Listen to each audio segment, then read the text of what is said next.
Dave Miet Insurance Agency. Auto, home, flood, business. 504-556-0809. Dave Miet, insagency.com. Dave Miet Insurance Agency. Auto, home, flood, business. 504-556-0809. Dave Miet, insagency.com.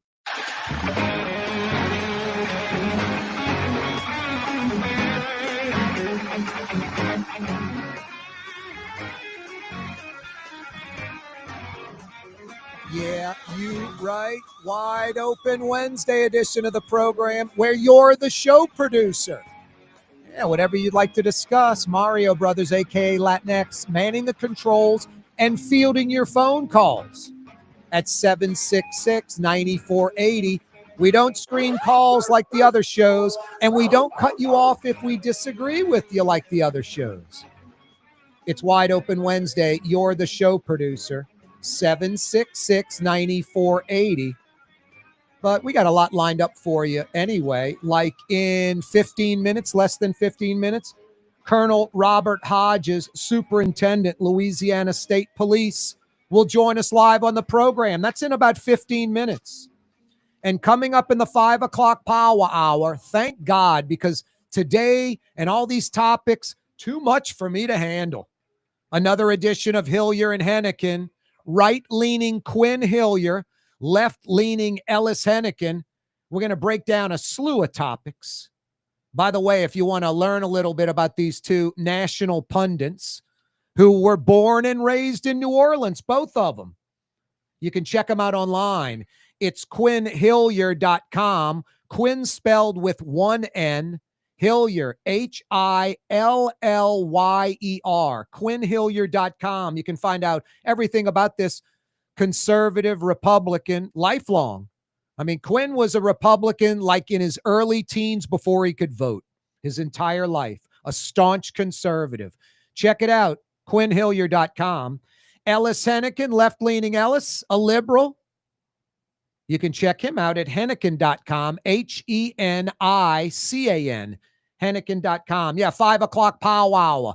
1 hour away. They'll join us for the entire 5 o'clock powwow. Another edition of Hilyer and Henican. Right-leaning Quin, left-leaning Ellis, to discuss a slew of topics. Boy, a sad day in Minneapolis today.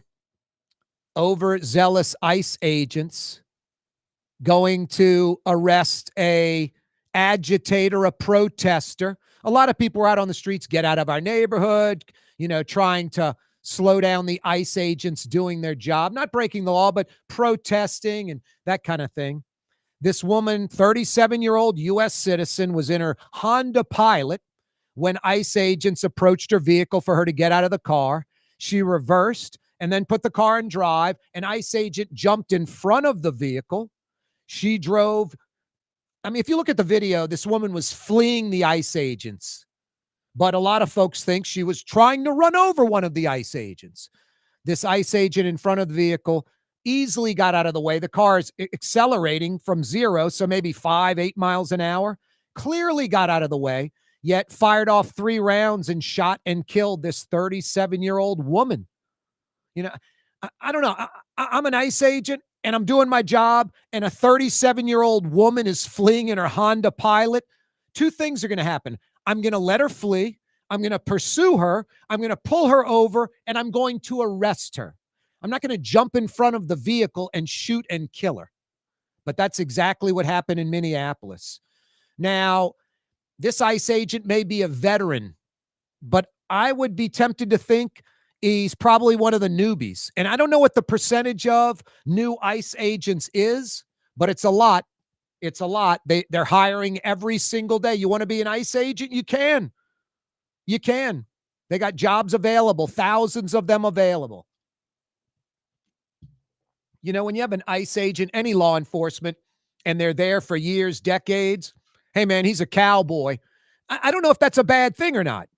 When you have a brand new ICE agent with no experience and he's a cowboy, that's probably a problem. That's just an opinion and an observation. I'm not applying this directly. I have no idea how long that ICE agent's been there, but I would venture to think not that long. We'll see. We'll find out. But a 37-year-old has been killed. And it's pretty amazing. There's, If you're a MAGA Trump supporter, that's fine. I got no problem with that. Seriously. Got no problem with that. If you're a Biden, supporter, I got no problem with that. I didn't vote for either one in the last presidential election, and that isn't good, bad, whatever. That's just me. I'm not saying that should be you. But the amount of folks that justify anything Donald Trump does is mind-boggling to me. I want to know what Donald Trump can do that you Trump supporters would say, hey, that's wrong. Has Donald Trump ever done anything where you've said, hey, that's wrong? I mean, I know reasonable Republicans that definitely are critical of Trump. I know reasonable liberals that are definitely critical of Joe Biden. But I know some loony leftists that justify anything Biden did. And I know some right-wing wackos. I swear, Donald Trump could go in their house, have sex with their wife, and excuse me for being so blunt, but literally poop on the wife's head. And the person would say, yeah, I really wasn't having enough sex with the wife, so I don't blame her. And she needed some fecal matter in her hair. Her hair was getting a little, just crazy. I mean, there are people out there that they are pro-Donald Trump, they are pro-Joe Biden, and there's nothing they can do they'll say is wrong. And it's just mind-blowing to me. It really, but, people say that are conservative, Corey's liberal. People that are liberal say, Corey's conservative. I'm a registered independent. I personally, not right or wrong, just for me, wouldn't want to be affiliated with either party. When I was 18, I registered as an independent. I wasn't a Democrat at 18 or a Republican, and I changed to independent at 30. When I was 18 years old, it was time to register for the draft and to register to vote. Independent, other is what I put down because I was like, I'm not a Democrat or a Republican. I don't know who would claim to be a Democrat, a Republican, an independent, or a libertarian or other that wasn't that. I mean, what's the advantage of me registering at 18 as an independent and claiming that today that I'm an independent? Now, on some issues, I skew way left. On some issues, I skew way right. I like liberals and conservatives. I have liberal and conservative friends. I like them both. I'm just neither one of those things entirely. I like both parties and I dislike both parties. But with that said, I don't know. I just, that's why I voted for Jill Stein, the Green Party, because for the rest of my life, I couldn't justify voting for Donald Trump or Kamala Harris. There's no way I could justify that. I wasn't a fan of either one. I didn't think Kamala Harris was qualified to be president of the United States. And I think Donald Trump is an egomaniacal, narcissistic lunatic that is, Mike Ditka as president, ready, fire, aim. Jim Fink said it best about Mike Ditka. Ready, fire, aim. How accurate is that about Mike Ditka when he was coach? I mean, a cinder block could have coached those Bears that Jim Fink's built. The sad thing is only one Super Bowl appearance, that team with that Buddy Ryan defense and Walter Payton and that offensive line. One Super Bowl appearance, that's it. One Super Bowl victory, that's it. That's called underachieving greatly. Ready, fire, aim.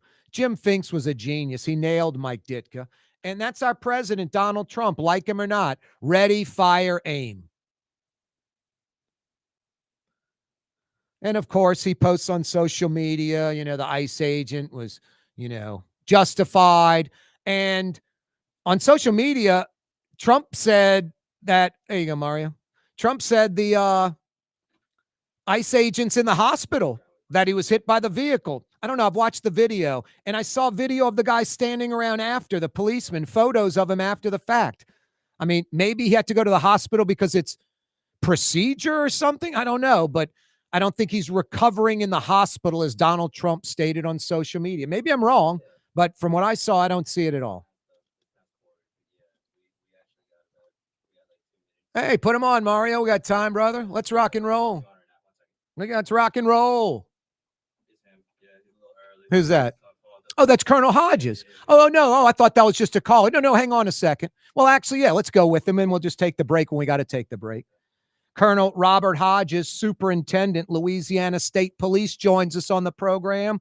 Colonel Hodges, a pleasure, man. It's been too long. How are you doing? Hey, sir, I'm doing well. This is Captain Russell Graham. I've got Colonel Hodges in just a minute. I apologize. Oh, no. That's perfect. That's perfect, officer. I have him for you in just a couple of minutes. No, take your time, because I take a break at 16 after in about a minute and 40 seconds for about 3 minutes. So we'll get to him at about 19 after the hour, if that's okay with you guys. That's perfect. I'll call back in just a couple minutes. That's perfect, man. I'm really looking forward to it. Thanks so much, officer. Happy New Year. Okay, same to you. Thank you. Stay safe. That's one of our great state troopers. No, I'm fired up. Colonel Robert Hodges, Superintendent of Louisiana State Police, is going to join us in just a few minutes. No, it's been too long. Got a lot to talk about. The success of Troop NOLA. And I don't even think they've fully manned that unit in New Orleans. Like, there's more state troopers coming, more vehicles coming, more law enforcement coming. No, we got a lot to discuss.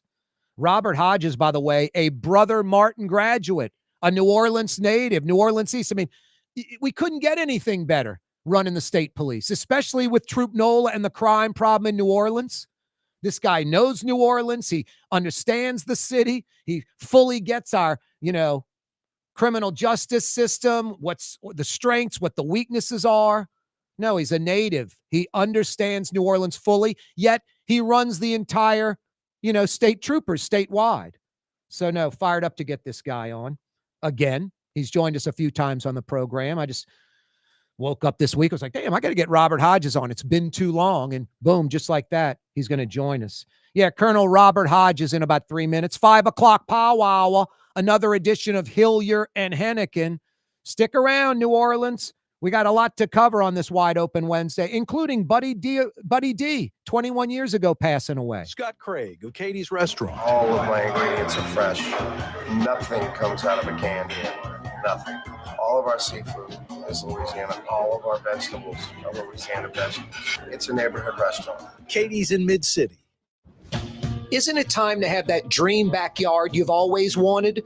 LGD Lawn and Landscapes can make it happen with artificial turf installation. Synthetic turf gives you the look and feel of natural grass. You get a beautiful lawn without the ongoing expenses of maintenance and no puddles, meaning you won't be tracking grass or dirt into the house.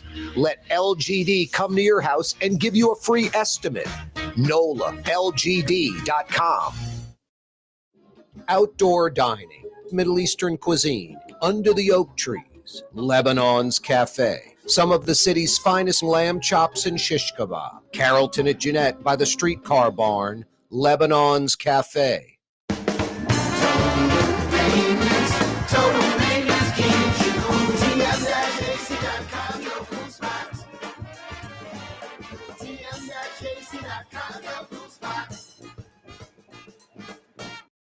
Word is, one of the best restaurants in New Orleans isn't even in New Orleans. Gallagher's 527 in Mandeville. Cross the lake and taste what you're missing. Tuesday through Saturday, Gallagher's 527 in Mandeville. Dave Miette Insurance Agency. Auto, home, flood business. 504-556-0809. Dave Miette, INSagency.com. Dave Miette Insurance Agency. Auto, home, flood business. 504-556-0809. Dave Miette, INSagency.com. Young's Dry Cleaning has free pickup and delivery. That's right. Young's Dry Cleaning has absolutely free pickup and delivery. Home or office, East Bank or West Bank. Call Young's at 288-8381 or online at youngsdrycleaning.com. If you got to have a fence, you got to see the Fence Man, a locally owned, fully insured fencing company serving the metro New Orleans area for over 20 years. You got to see the Fence Man. thefenceman-neworleans.com. Why wear the same old glasses that everyone else is wearing? Stand out from the crowd. Come to Art and Eyes. Art and Eyes is not your typical eyeglasses store. It's one of the finest eyewear shops in the country, right here in New Orleans, with precision-engineered prescription lenses and gorgeous high-quality frames from the heart of Europe, Japan, and the United States. Our products are thoughtfully curated, and our staff are here to help you find exactly the right frames. Art and Eyes on Magazine, as unique as you. Trey Yen in Mandeville, a New Orleans tradition for over 40 years. serving the finest Louisiana-inspired Chinese cuisine. Open Tuesday through Sunday. Trey Yen. Greater New Orleans, a destination for learning. With 13 colleges and universities and a booming job market, Greater New Orleans is the ultimate destination for your higher education. Your path to the future begins in Greater New Orleans. Find out more at studynola.com. Zulu King, y'all. Talking about the Zulu King. Talking about the Zulu King, y'all. Talking about the Zulu King. The vibe of the Crescent City, Corey Johnson. Fat, drunk, and stupid is no way to go through life, sir. In Metro New Orleans on 93.9 FM and 107.9 FM. Also from Baton Rouge to Pensacola, Florida on 600 AM and 1560. Yeah, you right. Corey Johnson back at you. Thanks so much for joining us on this wide open Wednesday. I picked up Lebanon's Cafe for lunch. They're open from 11 a.m. till 9:30, Monday through Sunday, 7 days a week. Some of the finest Middle Eastern food in Metro New Orleans. Lebanon's Cafe, Carrollton at Jeanette by the streetcar barn. No, fired up to get this guy on the program again, a New Orleans native. Colonel Robert Hodges, superintendent of the Louisiana State Police, joins us.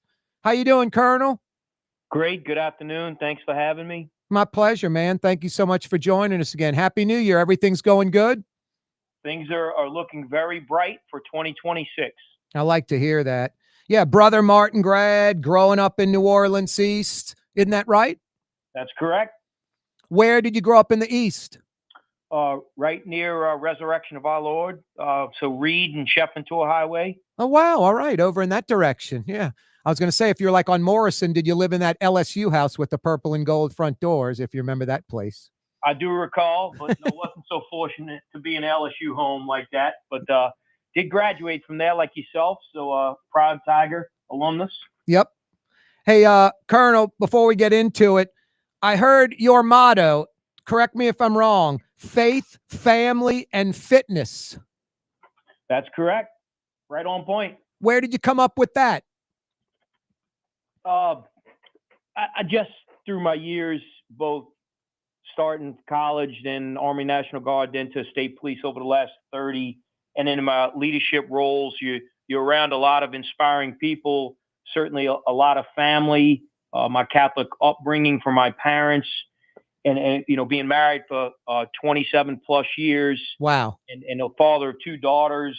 And then, of course, I've always been a big fitness person, very active outdoors, and the combination of all three seemed very fitting as I lead an agency of troopers across the state. Yeah, you can just tell with your photos that you're ridiculously fit. I actually work out with one of your troopers, Keith Bergeron. Yes, we saw him yesterday here at headquarters. Keith does a great job for us in our investigations, handling our insurance fraud and auto theft, as well as a polygraphist for our headquarters unit here in Baton Rouge. I need to correct myself. I work out at the same gym with Keith Bergeron. I don't work out with him. He is a beast, Colonel. He is ridiculously strong and coupled with great cardiovascular. I mean, and I'll say this. I mean, I'm not tight with Keith. I just know him from the gym. He is a dedicated state trooper. He's passionate about his job. I just feel good being a citizen, knowing there are people like Keith Bergeron, you know, as a state trooper out there. Just a really good, honest, hardworking guy. Well, thank you for sharing that. We're equally as pleased and confident with Keith. I think when you're physically fit, especially in a law enforcement profession, it breeds confidence and trust from the public. And they feel like not only can you save yourself, but you could save them. Yep.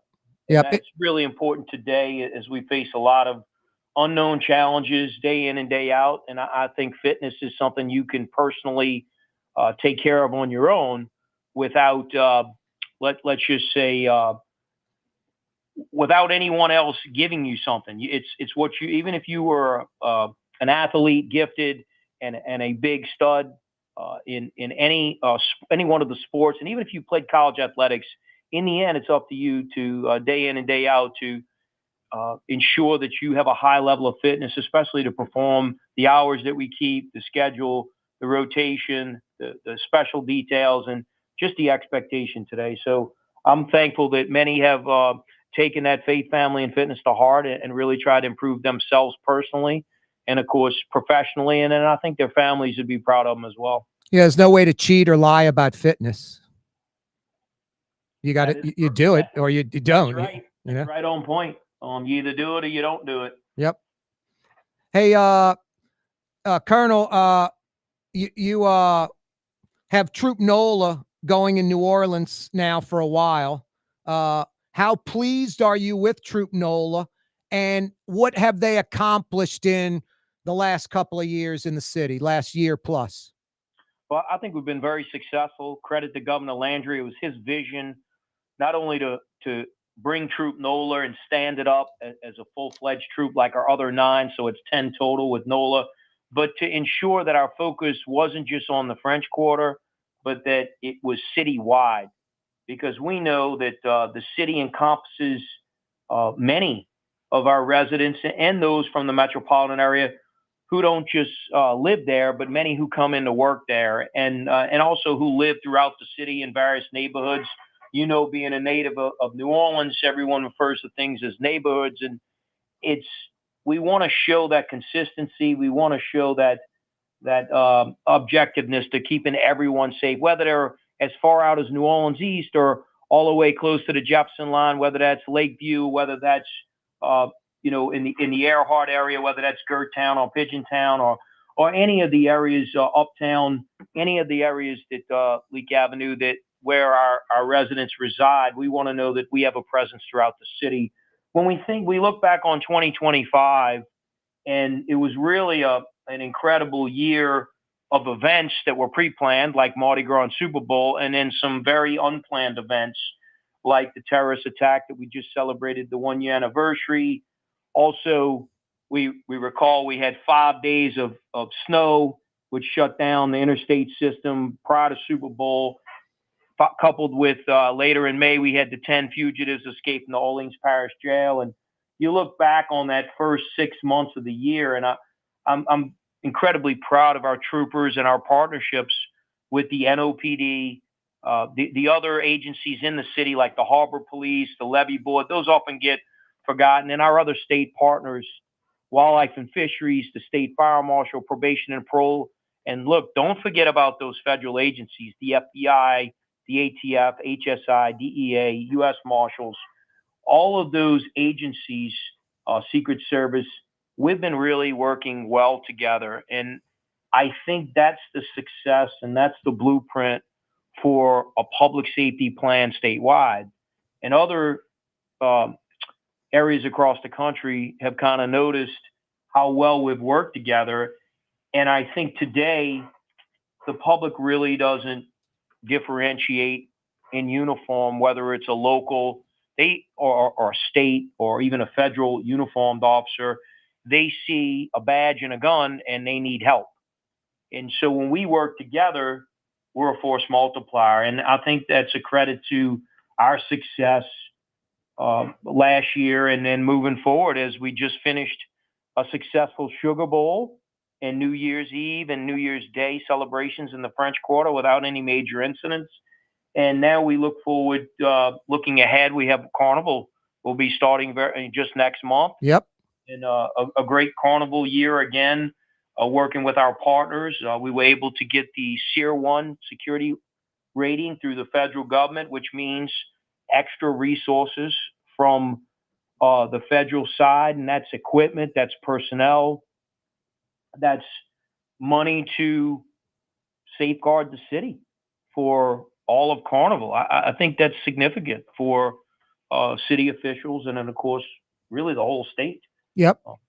You were mentioning all those law enforcement agencies. I think something that's sort of underappreciated, that Operation Clean Sweep. It was like 20 plus agencies. You guys arrested like 150 criminals, violent criminals in New Orleans. I think that had a lot to do with the dramatic decrease in violent crime in New Orleans. And as you mentioned, citizens don't care who the law officer is. When you have 20 plus different agencies working together and you tally 150 violent arrests, everybody likes that. They certainly do. And I apologize for forgetting to mention our Louisiana National Guard. What an incredible partner for the state and for law enforcement. In that endeavor, which was led primarily by the by the FBI, the clean sweep, getting those violent criminals off the street is to your point, is incredibly important. And it doesn't matter who gets the credit, and I think that's why our agencies have worked so well with others. As state police, we pride ourselves on being a support agency. So we're going to support local police, we're going to support the feds, and when we do that, it makes, I would just say, operations more efficient and effective. Yep. And to get back to the National Guard, we started partnering with them significantly in 2024, and then in 2025, we had them really strategically placed to help us in the French Quarter with that enhanced security zone that Governor Landry coined after the January 1st attack. We did that successfully for both Super Bowl and Mardi Gras last year, Bayou Classic, this past November, and then of course during Sugar Bowl. And the Guard, it takes a lot of people to set up vehicle barriers and really man that post, and to safeguard against those trying to bring in ice chests and coolers, things that can provide harm. And the public's been incredibly receptive and appreciative of the Guard.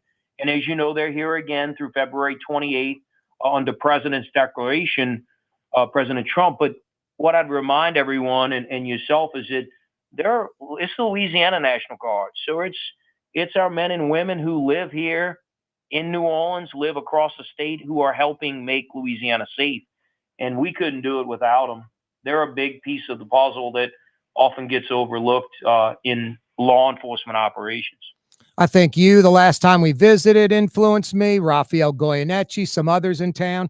At first, when I heard about the National Guard, I'm like, man, we're a tourist and convention town that people come in, they see that, it might scare them, might scare people off. And then I was convinced that it's only a positive, that they're basically walking the beat, and it frees you guys up to proactively police. Is that accurate? It is. The biggest deterrent for crime is a uniformed police officer or soldier in a fully marked vehicle. To your point, it deters crime. And it makes those, especially violent criminals, they'll just go somewhere else. And it also provides a resource to some of our unhoused and some of our residents and visitors who are in need of help. When they see that uniformed officer or guardsman or trooper or wildlife agent or sheriff's deputy, they can go to them and ask for guidance, and we can provide that assistance. We can take that report. We can obviously reassure them about their safety. They can provide directions. They can provide advice. So as a tourist city and a tourist state, really, the Guard also embodies those qualities, and they're there to serve. So I think they're just a bonus for us. We're just incredibly fortunate that able to get that resource through Carnival coming up, just next month. The Guard plays a significant role in that force multiplier. We're visiting with Colonel Robert Hodges, Superintendent, Louisiana State Police. Colonel, it's been a while, but I remember looking at an FBI binder. It reminded me of my old doubloon collection binder with the little doubloons in the little sleeve in the little plastic, slots in the binder, like 5 across, 8 down. It was the FBI's binder of violent criminals in New Orleans. They knew exactly who they were. They had photos, their record, rap sheet, all that. A lot of citizens think, New Orleans violent crime, there are thousands and thousands of violent criminals out there. Isn't the reality that there's only like 300, 400, 500 really violent criminals in Metro New Orleans? So I think this is really across the country. There's just a very few that cause all the trouble or cause the violent crime, as you pointed out. I don't want to give an exact number, but it's much less than the public thinks.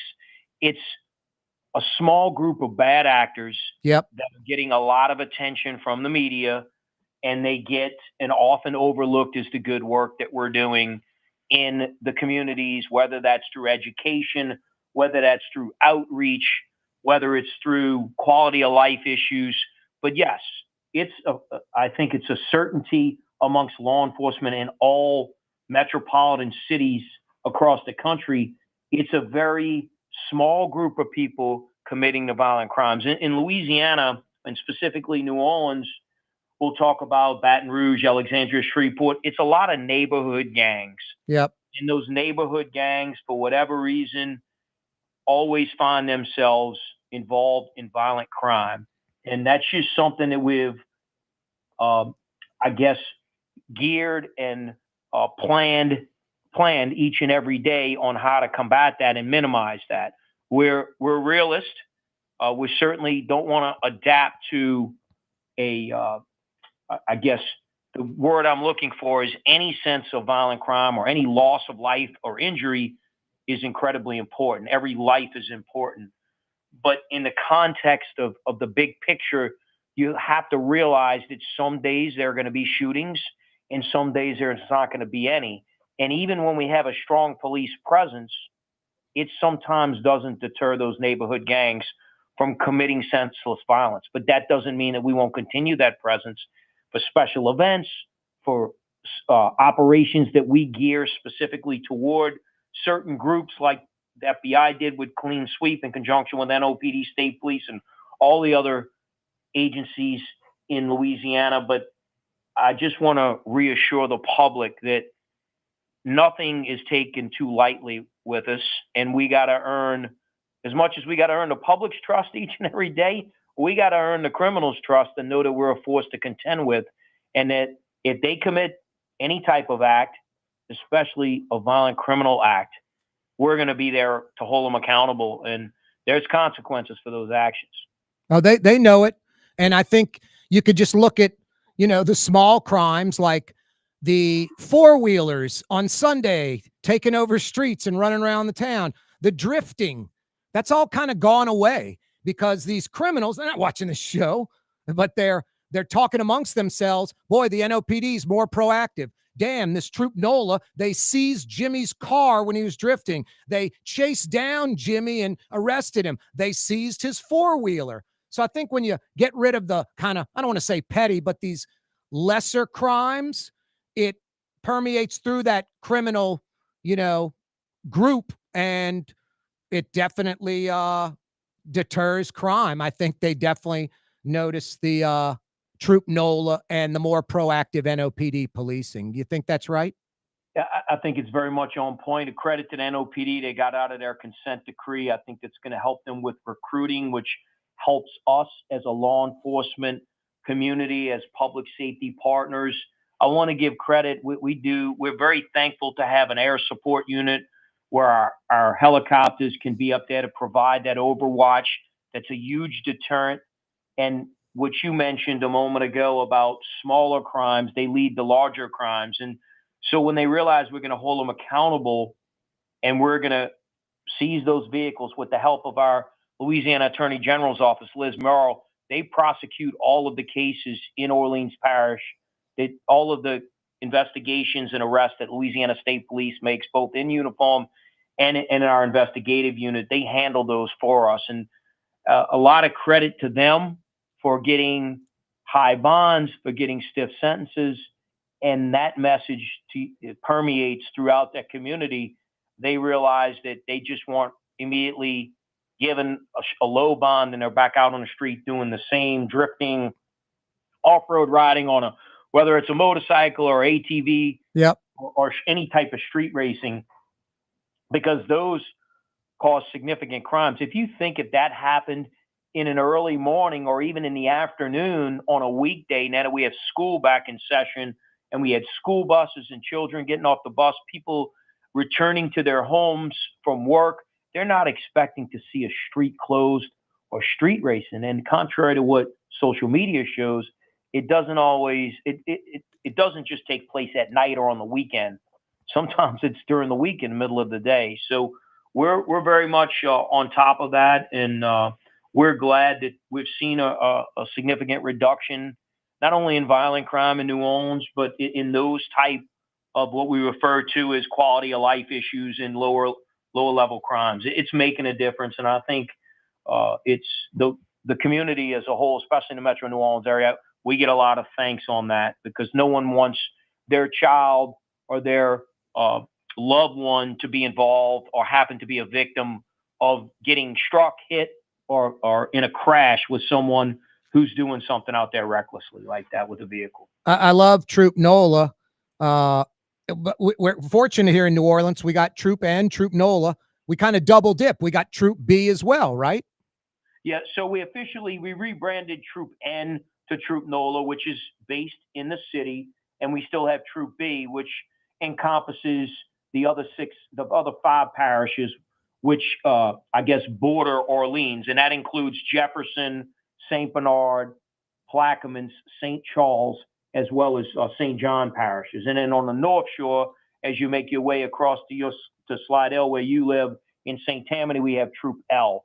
So, the troops are broken up in, various parishes, and we're like any agency, especially a statewide agency, you have to have boundaries to keep things organized and coordinated. But I think it's no secret that Troop B and Troop NOLA, which make up our region NOLA area, see a significant amount of overlap and teamwork with the law enforcement agencies. Everyone knows in law enforcement that, and definitely in public safety, that crime isn't just one city's problem. It goes over parish lines, city lines, and oftentimes we find ourselves looking for the same people that have made their way out of New Orleans. And I think those street racers, ironically, many of them don't live in the city. Oh, yeah, exactly.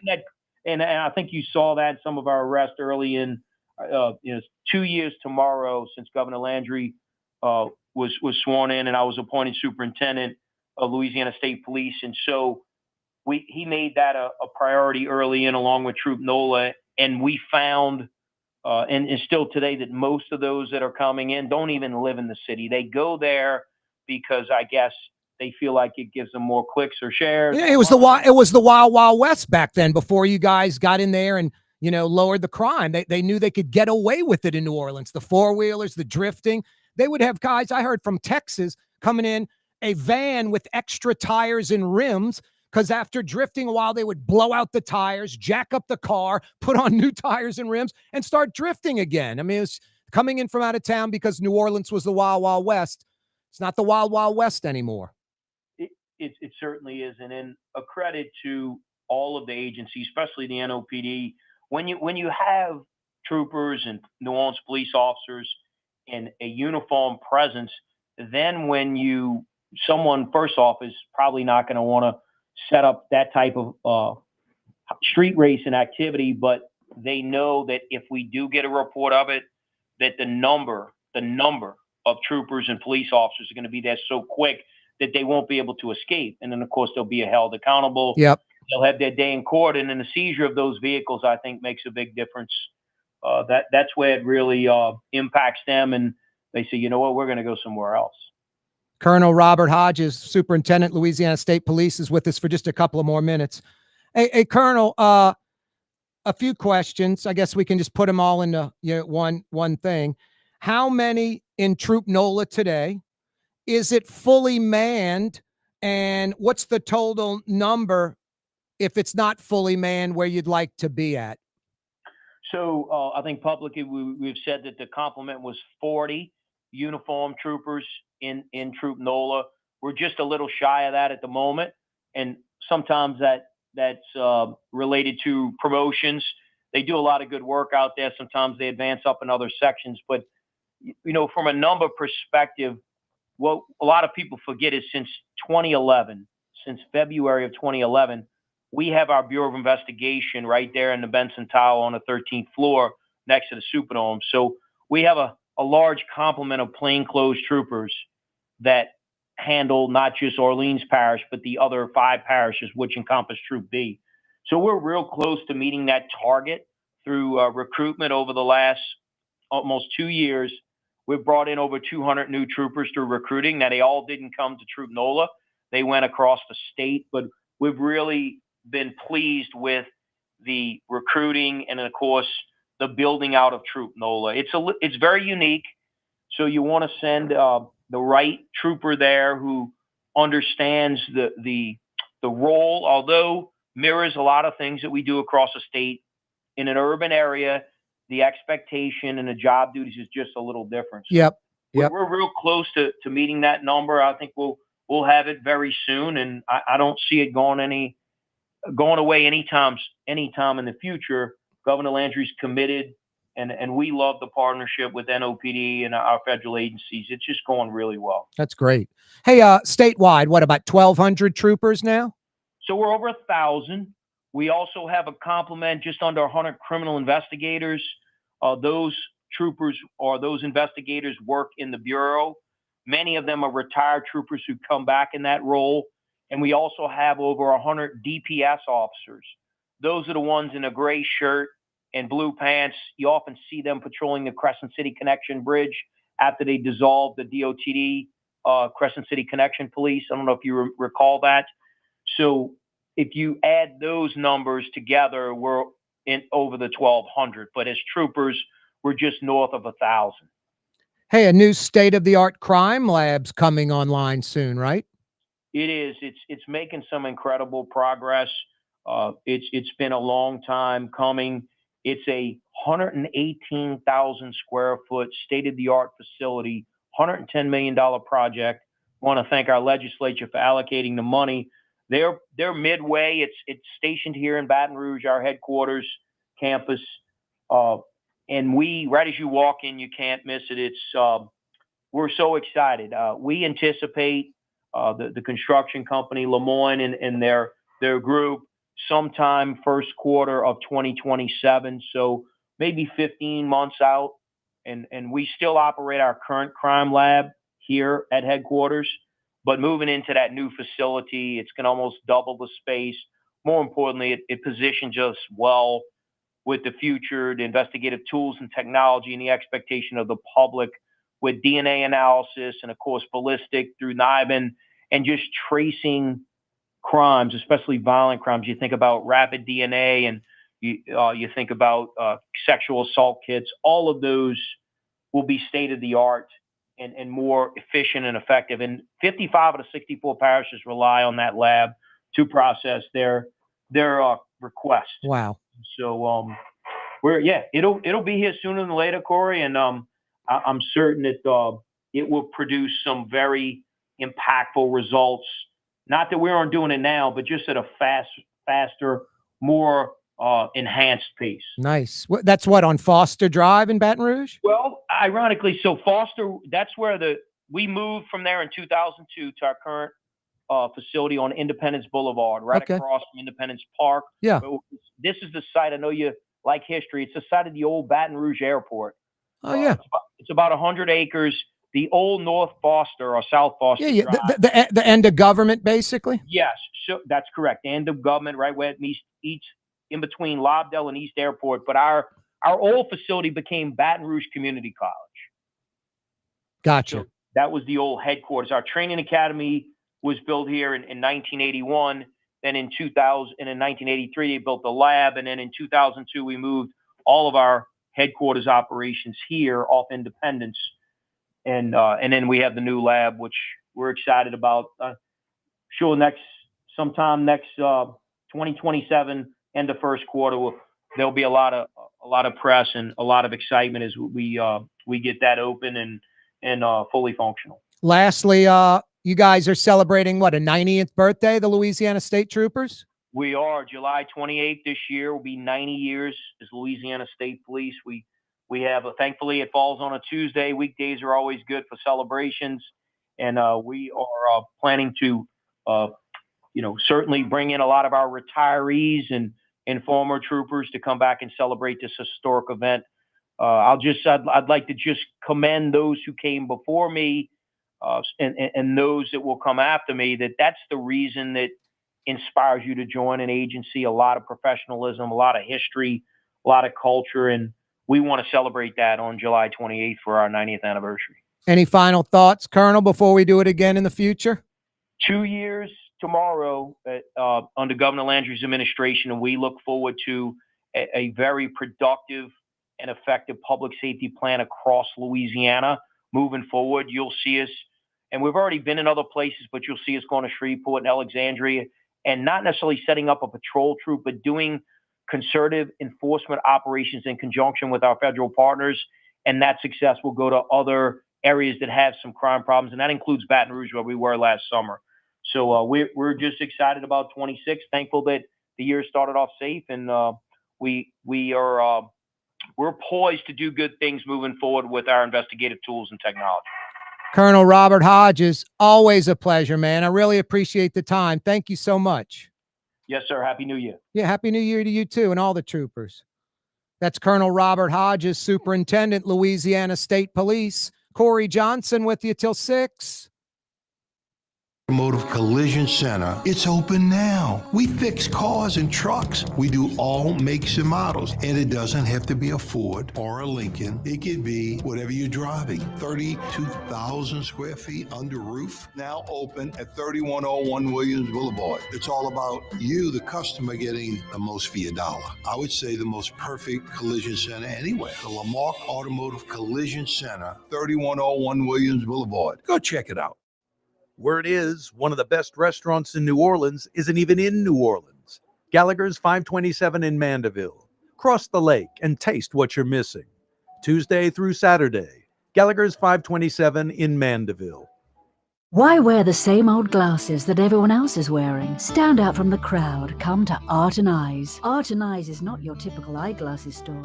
It's one of the finest eyewear shops in the country, right here in New Orleans, with precision-engineered prescription lenses and gorgeous high-quality frames from the heart of Europe, Japan, and the United States. Our products are thoughtfully curated, and our staff are here to help you find exactly the right frames. Art and Eyes on magazine, as unique as you.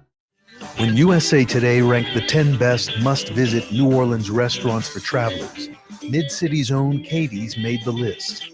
USA Today says Scott Craig is chef-owner at Katie's, a much-loved Creole Italian eatery that draws armies of regulars for lunch, brunch, and dinner. A neighborhood spot where locals congregate and New Orleans-style hospitality rules. Indeed it does. Katie's in Mid-City.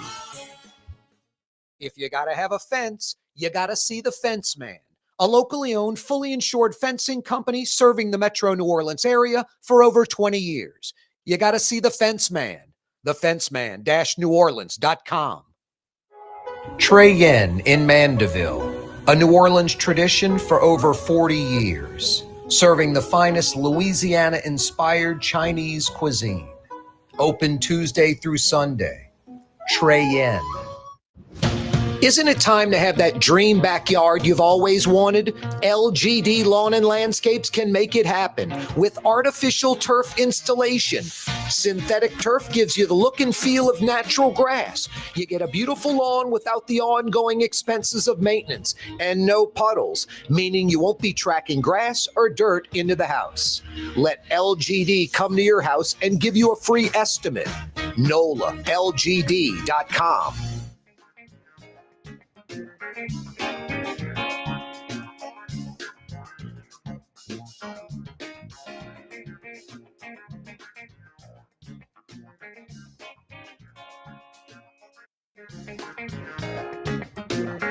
Minutes of fun. I'm funny how? I be funny like I'm a clown and amuse you? Every weekday afternoon on Cox Channel 4 and Spectrum Channel 333 from 4 p.m. to 5:30.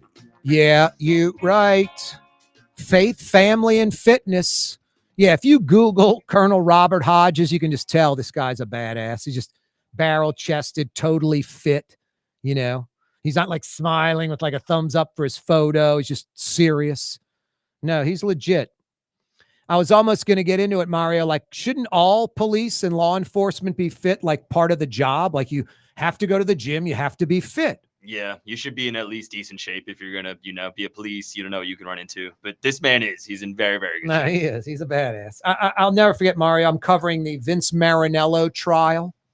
It was at the Gretna Courthouse on the West Bank.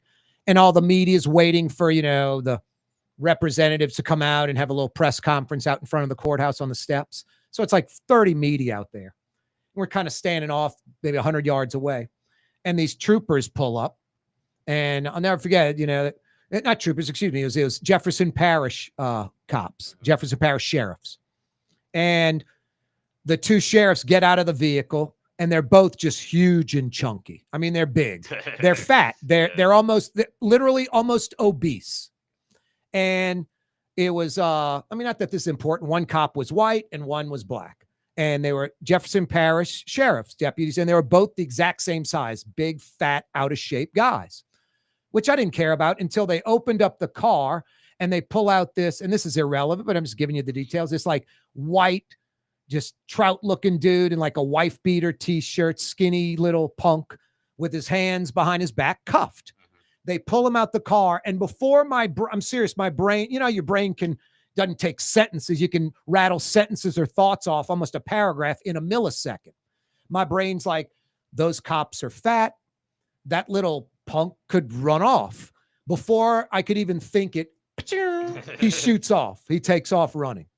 So immediately I drop my bag with the recorder and all that, and I go after the guy because I'm like, these two fat cops, these two fat sheriff deputies aren't going to be able to catch him at all. They couldn't even run and catch him if they had a week. All right, it's bringing into action. I like it. No, I mean, immediately. I mean, what am I going to do? And I'm telling you, like 30 media members out there. So I took off running. I don't know if you remember, who Glenn Boyd is. The name's familiar. His wife was, Parker, the woman who died in the plane crash, the former Fox 8 anchor. Oh, yeah. Glenn's a sweet guy. That was sad, yeah. It was sad, pathetically sad. Glenn Boyd is a sweet guy. And Glenn's big. I would say Glenn's about 6'2", about 235, 240. He's in like slacks and loafers, and a button-down shirt. I think I was like in, maybe like tennis shoes and slacks and a polo type shirt or something. So anyway, I'm flying after this kid, this punk. And all of a sudden Glenn Boyd comes in from the angle. Like he's comes in from the side off to my right. And I remember running. I'm like, oh, I'm just going to blow by Glenn Boyd, this big Glenn Boyd. Glenn Boyd's keeping up with me, man. We're both like neck and neck. And Glenn was like me. This criminal's running away. Let's go catch him. The other 30 media members just sat there and watched. So anyway, we're pursuing this poor bastard. And the yellow, parking curb, his hands are cuffed behind his back. He trips on it, just face plants on the asphalt. Yeah. And, I grab him by the handcuffs. Glenn has like his knee in his back, and we're holding the guy on the ground. Then, woo, the sheriff deputies pull up, and they, they take over and rearrest the kid or whatever. Harry Lee brings a week later, Glenn Boyd and myself into this meeting where the media's there, and it was on TV and everything. And they gave us these little like toy badges. That's so awesome. He called, I forget who Crockett and Tubbs, one's white, one's black on Miami Vice. Yeah. I was Crockett, he was Tubbs, or vice versa. That's what they called us. And then we got the Harry Lee bobblehead. We got that too.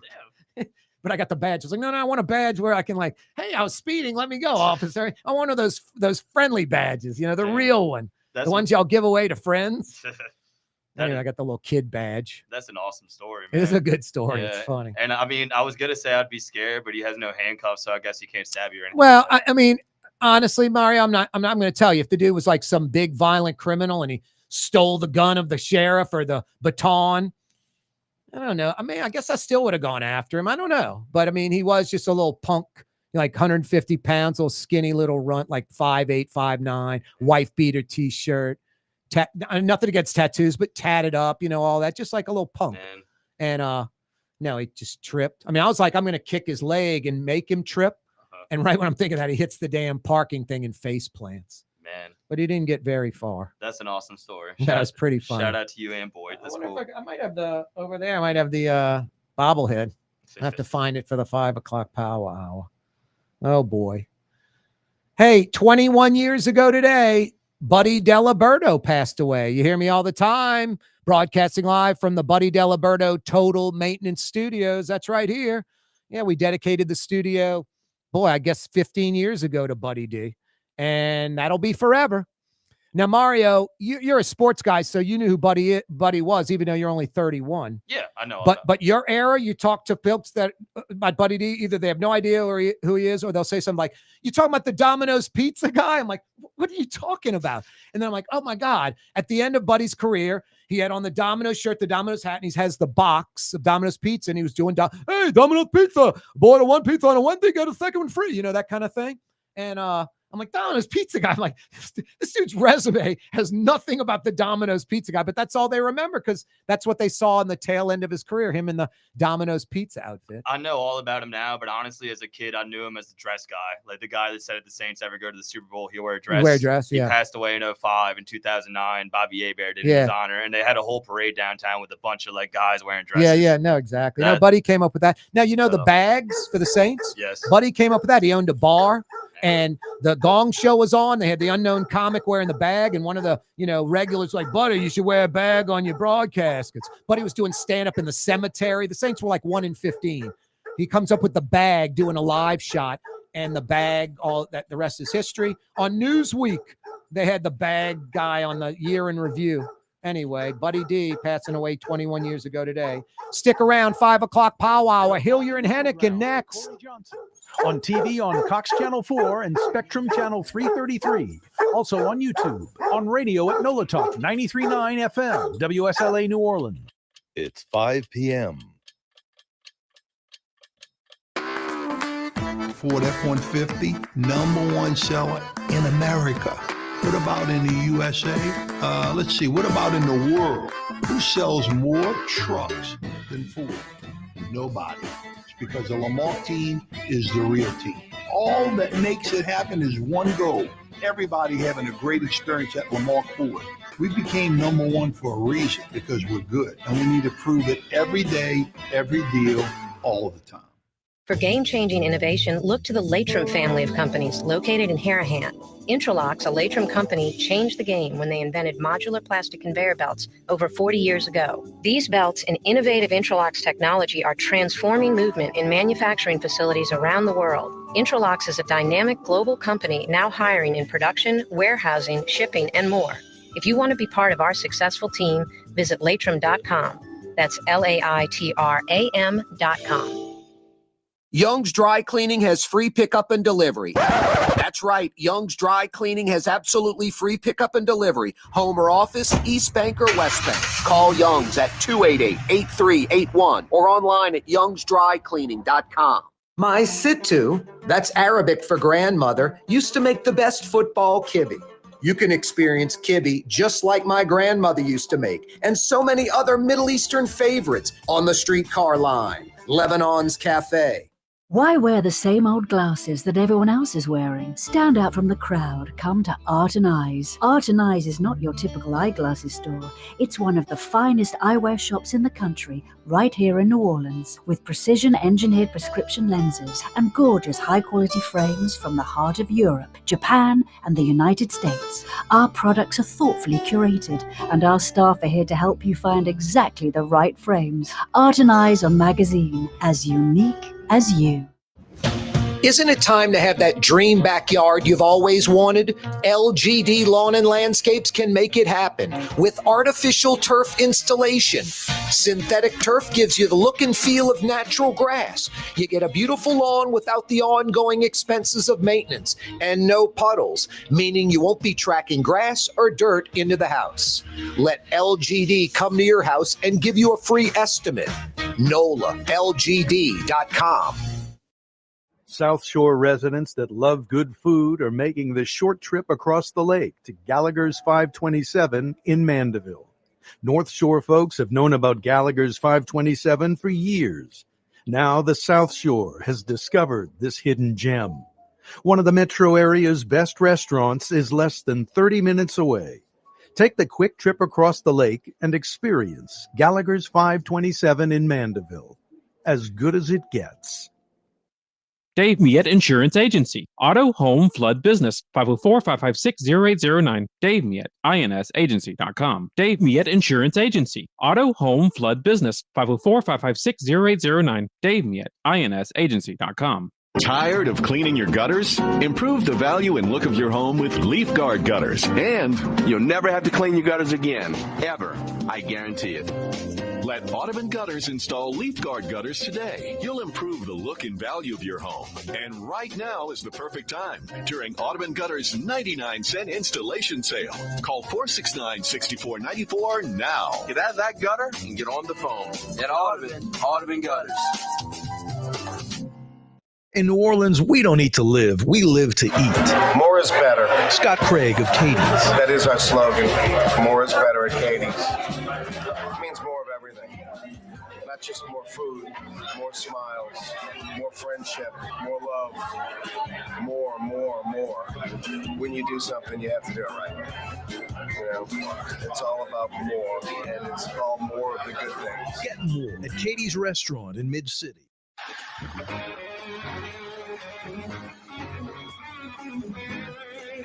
Yeah, you right. Welcome back, Metro New Orleans and beyond. Corey Johnson with you. Wide Open Wednesday, 5 o'clock Power Hour is upon us. Hey, the 5 o'clock Power Hour this afternoon brought to you by LGD Lawn and Landscapes. LGD Lawn and Landscapes installed a chipping and putting green in my backyard. They can do the same for you. Or if you just need synthetic or artificial turf in your backyard, tired of mud and dogs tracking in dirt, the kids, maybe you have a pool in the backyard, get the artificial turf, synthetic turf, zero maintenance. They use Sinlawn, the best in the industry, same as Tiger Woods TGL Golf Tour. Same turf. No, I love my chipping and putting green in my backyard. Thank you, LGD Lawn and Landscapes. You can get yours too, and it's much more affordable than you think. I'm in radio and TV. I can afford a chipping and putting green artificial turf in my backyard. You can too. NOLALGD.com is the website. Get an absolutely free estimate. Check out all their installations around the metro. NOLALGD.com. I remember I posted that on Twitter, my new chipping and putting green, and Ellis Henican said, wow, that's in your backyard. You know, he wanted to be a member. So he's member number 1. He's member number 1. We're still looking for member number 2. Speaking of Ellis Henican, he joins us live on the program. How are you, Ellis? I'm feeling good. Do I get a cart or do I have to walk around? You have to walk. There's no carts. Okay. All right. At the links at Corey Johnson's house, no carts. Hey, Ellis, do you even play golf? No, I'm not a golfer. You know, it's amazing how much time you get back in your life if you don't play golf. You're right. No, I play early so I can knock it out in 3 hours, not the usual 4-hour gimmick. This guy plays. Everybody says, hey, Ellis, how do you get all those books written and all that stuff? That I say, it's easy. I don't play golf.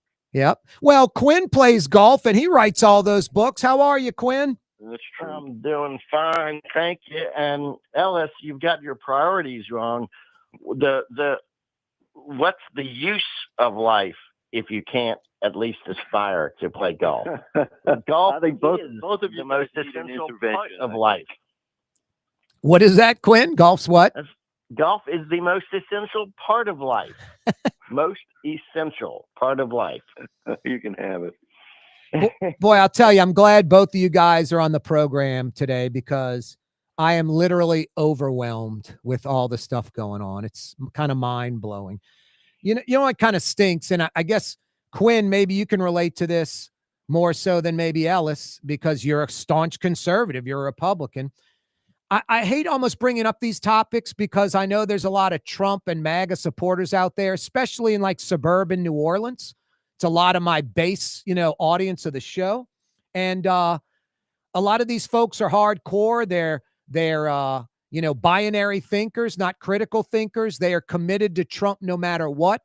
And anytime anything critical is said, you're a loser. You're against Trump.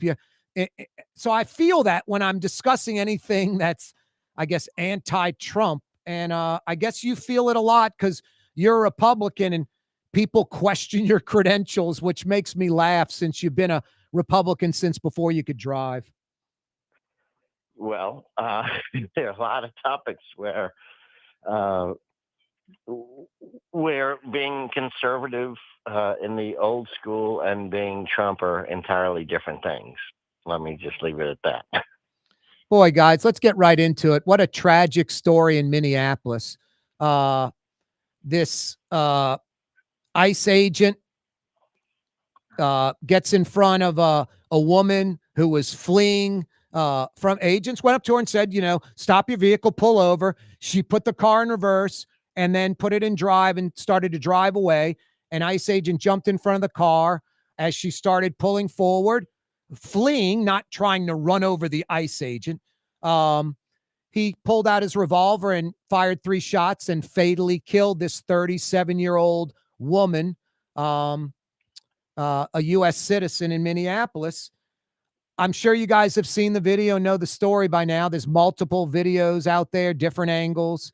Are you guys in agreement? We'll start with you, Ellis. You in agreement that this woman was fleeing and not trying to run over an ICE agent, and this ICE agent overreacted? I mean, let the lady flee, get in your car, pull her over, and arrest her. I don't understand the shooting, but a lot of folks online, especially social media, are saying she was trying to run him over and he was justified. I don't see that.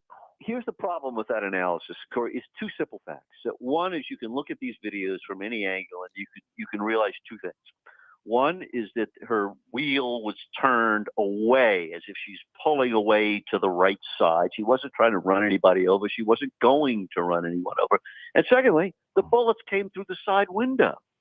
So there was no threat at the time of that shooting. You can't shoot fleeing people. It's very clear in the law. It's wrong morally. It's wrong legally. And those facts are, I believe, irrefutable. Yeah, I think I saw one. I said the same thing. I posted something like shot through the side door. I think there was one video photo of like where your brake tag would be on your car, kind of the left corner. There was a bullet there, but yeah, I think that wouldn't have hit her from his angle. I think it was the 2 through the side window. Quinn, do you agree she was simply fleeing, not trying to run over an ICE agent, and the smart thing would have been just to pursue the vehicle, pull her over, and arrest her? Yes, I do. Absolutely. As a matter of fact, I'm still having trouble processing, not processing, emotionally processing what I saw. And let me preface this and I don't want to monopolize this, but I come at this as somebody who is pretty strongly anti-illegal immigrant. I have only half jokingly and with some but not major exaggeration said if they catch them going over the border illegally, they should give them a backpack with some food, take them in an airplane, put a parachute on them, and push them out. Now, obviously, I'm a little bit joking, but that's generally my attitude. They shouldn't be here illegally. Okay, so I'm pretty tough on that.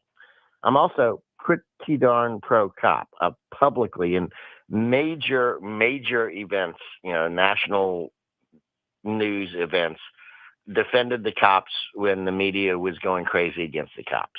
I have even given money numerous times, or at least several times, to the Law Enforcement Legal Defense Fund. So I'm pretty darn pro-cop. And yet, with those 2 things, anti-illegal immigrant, therefore, mostly pro what ICE is supposed to do, and pro-cop, I looked at this, I looked at it a second time, and my jaw hit the floor, because every single bit of training that every cop gets in his first week says that this was done wrong, that every single thing these ICE agents did was wrong, and that there is a dead woman right now who should not be dead, who was, I've been using the word murder, but murder implies deliberate pre-intent, but it's homicide. It is the legal definition of homicide, what happened to this woman, and that one ICE agent should be prosecuted. So Ellis, those staunch MAGA folks don't see it that way. I mean, they pretty much justify anything Donald Trump does, and they're like, what part of her fleeing do you miss? What part of, she's trying to run the agent over?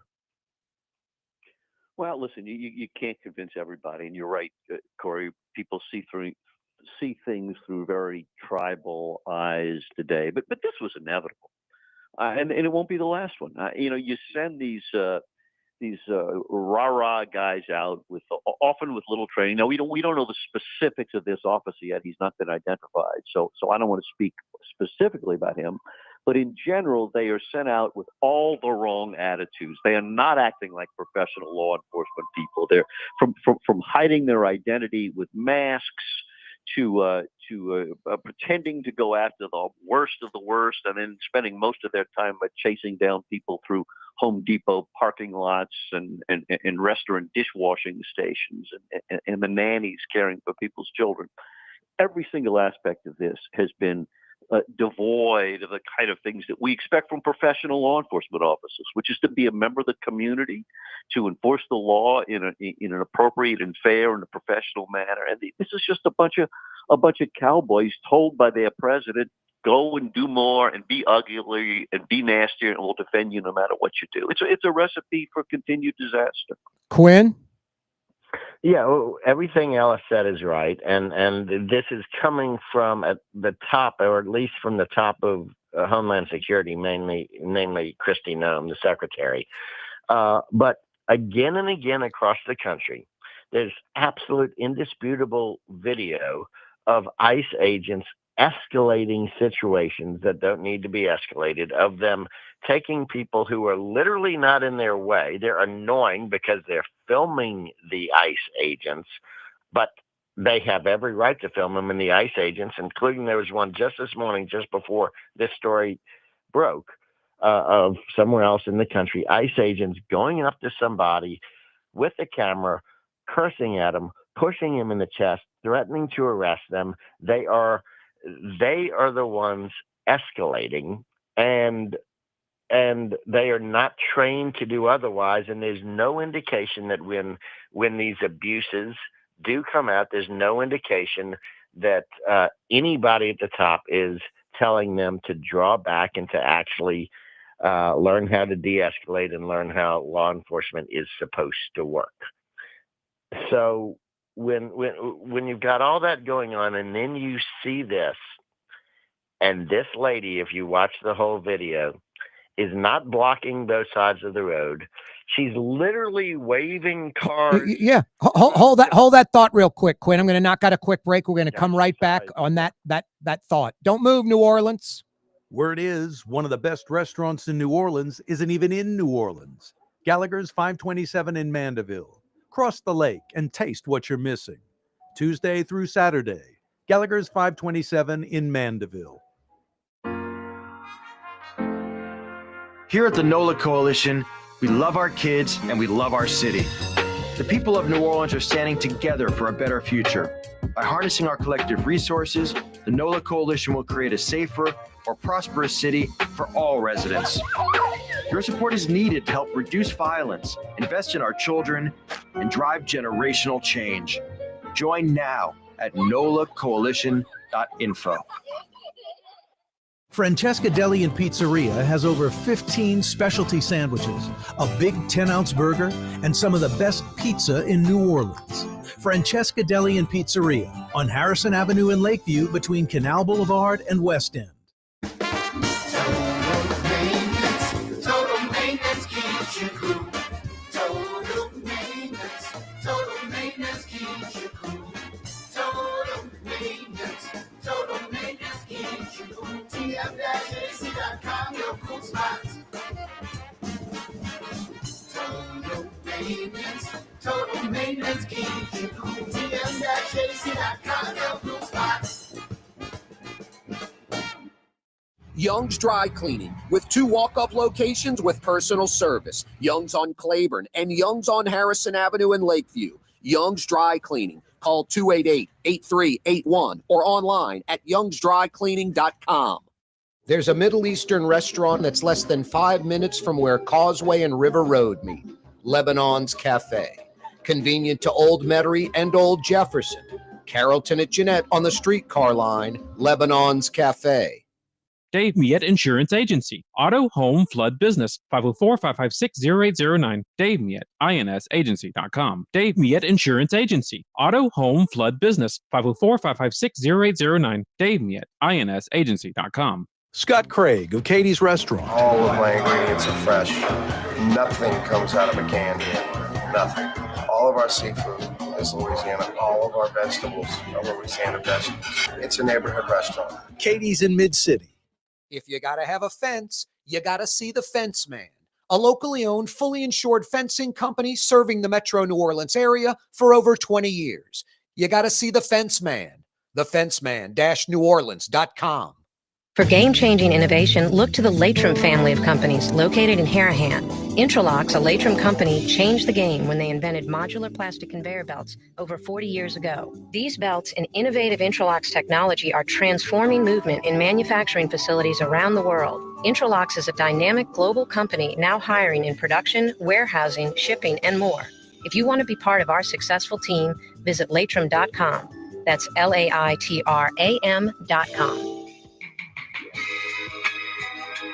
Following the facts. They've done studies, 60% of the time it works every time. Corey Johnson. It's another edition of Hilyer and Henican. Right-leaning Quin Hilyer, left-leaning Ellis Henican. You can find out more about him online, QuinHilyer.com. Quin with one N, Hilyer spelled Hillyer. And you can find out about Ellis Henican at Henican.com, HENICAN. Sorry about that break train, Quin. Please continue your thoughts. I've monopolized the conversation, so once I finish this thought, I'm going to back up and let you two talk, okay? But let me finish this thought, and that is one of the very first rules of policing is you do not turn a nonviolent situation into a potentially violent one. In fact, you're supposed to do the opposite. In this case, the lady is sitting in her car, literally waving other cars through past her, waving, sitting, not doing anything that's threatening to anybody. A car that is unidentified, but we then figure out is ICE. It starts driving up to, and she goes to wave it up. Instead of it going around and like she was waving it up, very casually waving it up, it drives almost right up to her. And then the guy, the ICE agent in a mask, gets out, and rather than say, "Lady, excuse me, will you please roll down your window?" which is, the typical, he makes a very, very sudden, aggressive move toward her window while yelling, "Get the F out of your car," which did not seem in any way precipitated by anything she was doing other than just sitting there where he didn't want her, and grabs her door. He turned an obviously nonviolent situation. Now, I don't know, maybe there was some law she was breaking, I don't know. But she was a threat to nobody, and he escalated it immediately without any chance for her to do anything else. And that's when she pulled off, and the other officer literally stepped in front of her car as she backed up. And then when she went forward, before she had even started forward, he grabs for his gun. Those are the facts. This is two ICE agents who immediately went to DEFCON 1 before trying anything else. And now a lady is dead. I've said my piece. I'll be quiet. Ellis, it's a 37-year-old U.S. citizen. It's a woman in a Honda Pilot. Yeah, and the reason for this normally is inadequate training and inadequate experience. A cop who knows what he's doing doesn't panic in a situation like this, doesn't act recklessly. It's something we really can praise the New Orleans Police Department. I mean, one of the things that our cops are really good at, which is dealing with crowds, dealing with people in sometimes challenging situations, and learning to de-escalate. There's a reason that Mardi Gras every year doesn't turn into a riot, right? It's because we have cops, by and large, they're not perfect, and they get singled out occasionally for mistakes, but they basically get how to interact with human beings and de-escalate difficult situations. When you gather this force together, this ICE force, right? You've got all these people here. Many of them have shown up to earn these $50,000 bonuses. You put rushing them through training with inadequate background checks. It'll be really interesting to find out the background of these officers when we learn the more details. But again, this is not random. This is an utterly predictable experience. Quinn, you know what I think could happen too? The opposite. A van pulls up, the door slides open, 3 ICE agents run out. They're in masks. They have on police vests that they're not really identifying themselves. Any human being could do this. And then you're going to have some person that's armed shoot an ICE agent and feel justified because, hey, this van pulls up. They have masks on. I didn't know they were police. They didn't identify themselves. They have a vest that says police on it. I'm supposed to assume they're definitely police. In America, police identify themselves. I think this is just a situation that's going to lead to more disasters. Exactly. Look, you can say, as I do, I repeat, I do, that we should be pretty darn strict against illegal immigrants. You can do that while still having, warrants for their arrest rather than these big, massive sweeps. You have warrants for their arrest. You follow proper procedure, and you don't go in with a show of massive aggressive force against people that, even if they shouldn't be here, they're nonviolent. Yes, exactly. You're going to go arrest them. The government is deliberately precipitating an air of chaos. What do we know about the current ICE situation in the New Orleans area and in Louisiana? Well, I think they've left because a lot of these Spanish or Latino restaurants and businesses are reopening now that had closed. Yeah, it seems to be, and I know I didn't see the final totals, but the numbers were nowhere near the 5,000 arrests they were promising. Of course not. It's interesting. There's so little transparency around this stuff that it's they're asking for the same problems to keep repeating themselves over and over again. And listen, and Quinn, you know this. I mean, the public is turning against this stuff, even though a lot of people might have started out kind of where you were in it. I think the politics of it are shifting very much, mostly because people have seen that the folks getting rounded up in this are the easy pickings, right? They are the guys in front of the Home Depot. They aren't the gangbangers who are violent and are much harder to find.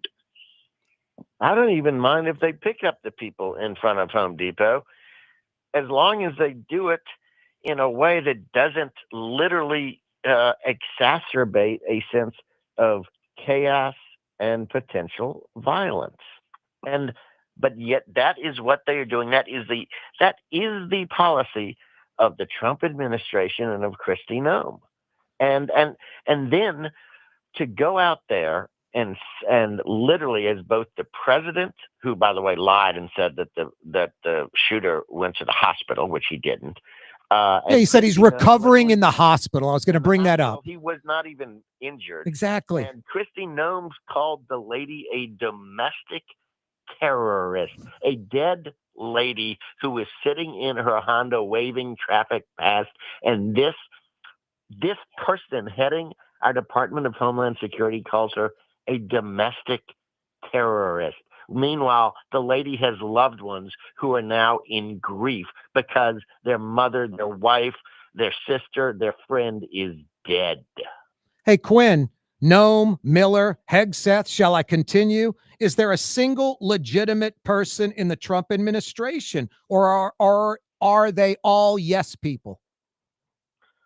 Well, there are some legitimate ones, but the bad ones are much worse than yes people. The bad ones are like Stephen Miller, who I've known since like 2009, who is actually eating this up and loving the air of violence and loving the idea of dividing Americans and showing power for the sake of power. That's not just a yes man. Stephen Miller is evil. I know him. I have known him. He is evil. I got a slew of topics, guys. You ready for rapid fire time? Because I got so many topics. Bring it on. I know you're going to get to Venezuela. Venezuela's next up. The Venezuela operation. My first thoughts was like, damn, America, man, incredible. And Maduro's a piece of crap. I was glad they got him and all that. So I'm okay with it. But, Ellis, is it legal? I'm only okay with it if it's legal and it's constitutional and it was like a law enforcement operation getting this indicted guy from 2020, Maduro. So I'm fine with that if it's legal, but I don't know if it is. I'm not just going to, Kasich made some great points about it. Is it legal? Is it constitutional? Talk about that, Ellis, and Quinn will get your comments too. And also, shouldn't Machado be president? She won that election. Why isn't she? And she dedicates the Nobel Prize to Trump. And for some reason, the Trump administration doesn't like the rightfully elected president of Venezuela.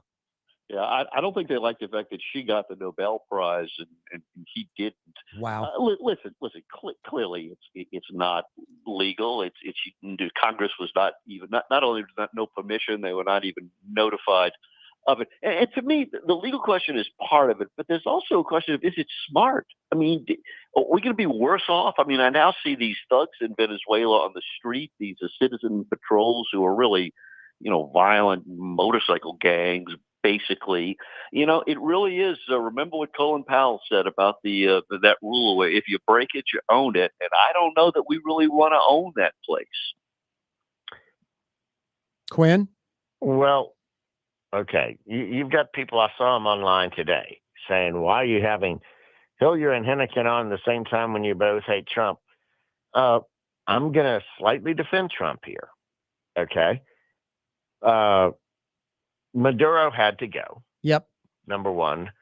Number two, I've got qualms about some of the ways that this was conducted, not by the military, but by Trump. But set those aside. Maduro had to go. It was a phenomenally well-executed military operation, except for apparently killing some innocent people in Venezuela. But the legality, it's not clear, Ellis, that this is illegal. There's the precedent from what the elder Bush did against Noriega. This Maduro had been indicted in a federal court. So the legality is at least potentially there.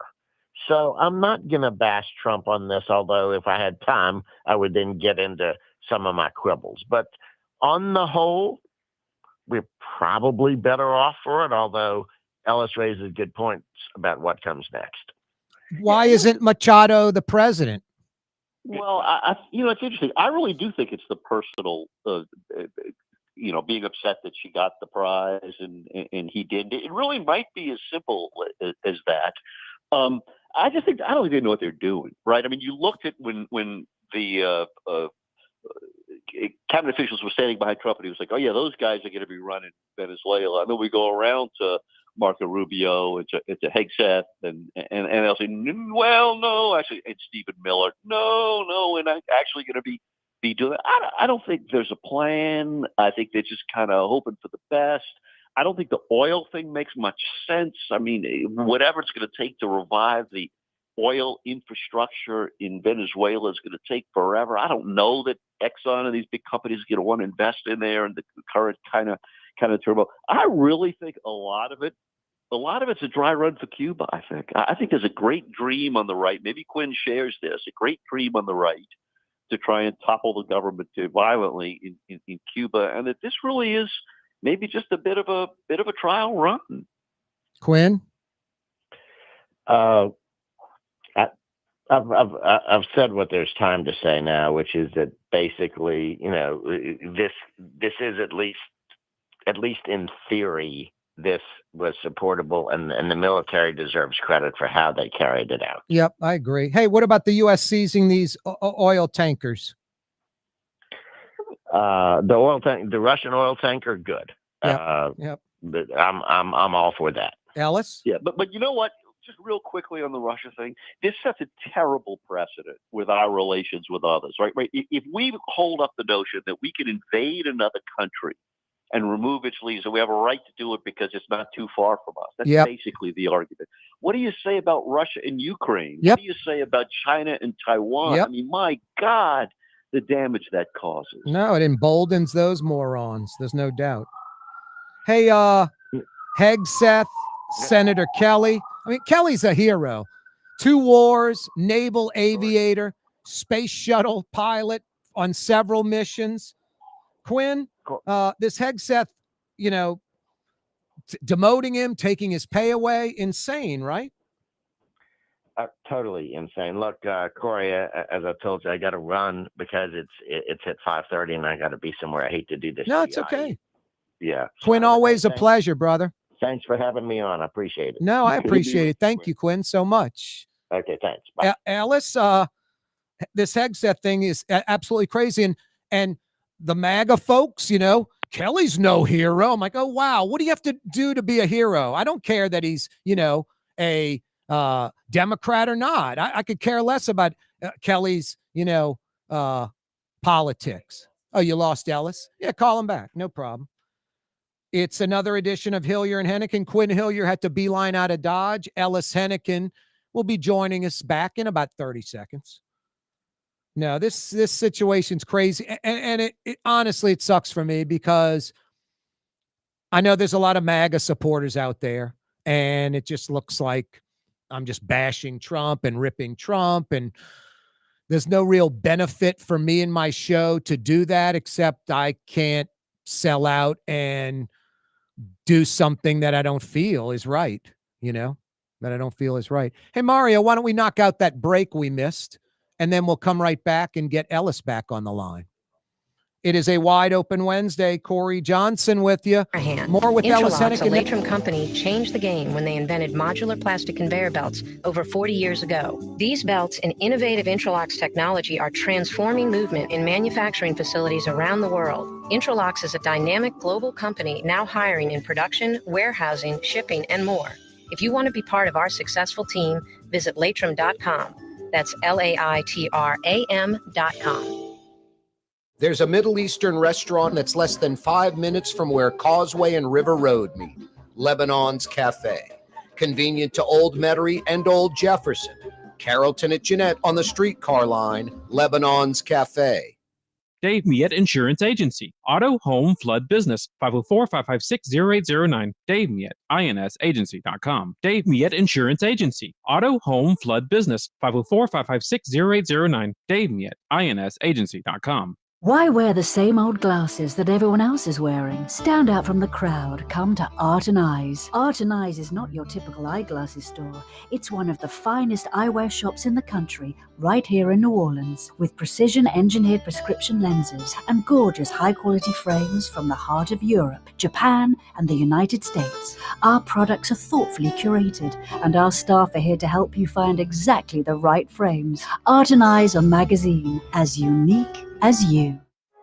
Trey Yen in Mandeville, a New Orleans tradition for over 40 years, serving the finest Louisiana-inspired Chinese cuisine. Open Tuesday through Sunday. Trey Yen. In New Orleans, we don't eat to live, we live to eat. More is better. Scott Craig of Katie's. That is our slogan. More is better at Katie's. It means more of everything. Not just more food, more smiles, more friendship, more love, more. When you do something, you have to do it right. It's all about more, and it's all more of the good things. Get more at Katie's Restaurant in Mid-City.